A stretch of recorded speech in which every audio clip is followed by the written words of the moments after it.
আসসালামু আলাইকুম। আশা করি সবাই ভালো আছেন। প্রিয় দর্শক, প্রত্যেকেই জানেন যে অতি বিলম্বে কৃষি কার্ড বিতরণ কর্মসূচি চালু করতে যাচ্ছে। অর্থাৎ এপ্রিল মাসের 14 তারিখ থেকে আপনারা কৃষি কার্ড পেতে যাচ্ছেন।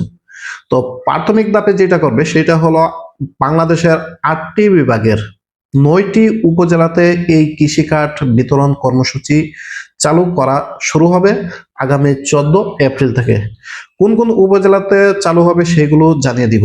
তো এখন আসেন যে কৃষি কার্ড যে পাচ্ছেন বা পাবেন সেটার সুবিধা কি, এটার অর্থ কি, এটা দিয়ে আপনারা কি করবেন, কি কাজে লাগবে, এই জিনিসটা সবার আগে জানতে হবে। তো অনেকেই কিন্তু জানেন না যে কৃষি কার্ড কি, এটা দিয়ে কি কাজ করতে পারবেন, আপনার কি সুবিধা আসবে, আপনার কি কল্যাণে আসবে, এই জিনিসগুলো জানেন না। তো প্রথমে আসেন যে কৃষি কার্ডটা দেওয়া হবে, এটা সাধারণত যারা ক্ষুদ্র কৃষক আছে তাদের অনেকটা উপকার আসবে। যেমন আপনি যদি ব্যাংক থেকে কোনো কৃষি ঋণ নিয়ে থাকেন, তাহলে সরকার কিন্তু ঘোষণা দিছে যাদের 10,000 টাকা পর্যন্ত ব্যাংক লোন আছে কৃষি খাতে, তাদের ব্যাংক লোনটা মওকুফ করে দেওয়া হবে। অর্থাৎ কৃষি কার্ডের প্রধান সুবিধা হলো যারা আপনারা বিগত বছরগুলোতে ঋণ নিয়েছেন 10,000 টাকার কম কৃষি চাষবাস করার জন্য, সেই ঋণটা কিন্তু প্রথম অবস্থায় মওকুফ হয়ে যাবে। তাছাড়া আপনি যে পরবর্তীতে আগামীতে কৃষি কাজ করবেন, সেক্ষেত্রে আপনি যখন লোন আনতে যাবেন, তখন কিন্তু বিভিন্ন ব্যাংক থেকে যখন লোন আনতে যান বিভিন্ন ধরনের ঝামেলায় পড়েন।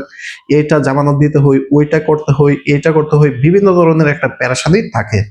আপনি যখন এই কৃষি কার্ডটা শুরু করবেন তখন কিন্তু আপনি কৃষি কাজের জন্য খুব সহজে লোন পেয়ে যাবেন।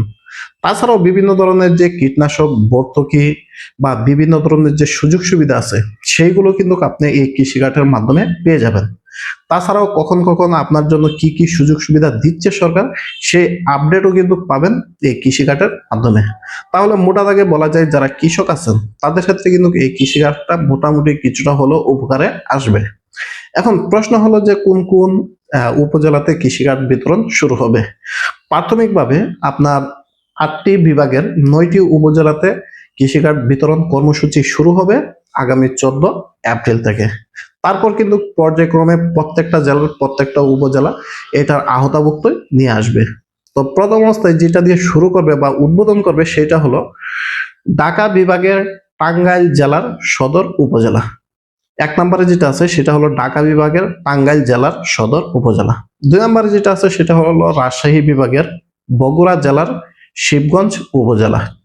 ৩ নম্বরে যেটা আছে সেটা হলো রংপুর বিভাগের পঞ্চগড় সদর উপজেলা। ৪ নম্বরে যেটা আছে সেটা হলো ময়মনসিংহ বিভাগের জামালপুর জেলার ইসলামপুর উপজেলা।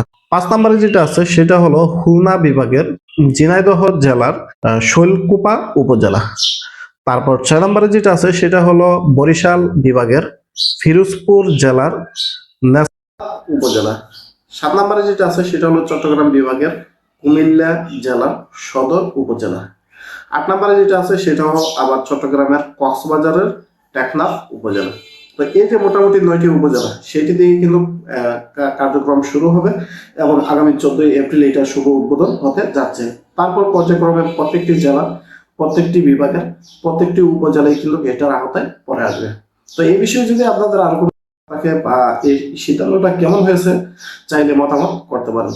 ধন্যবাদ।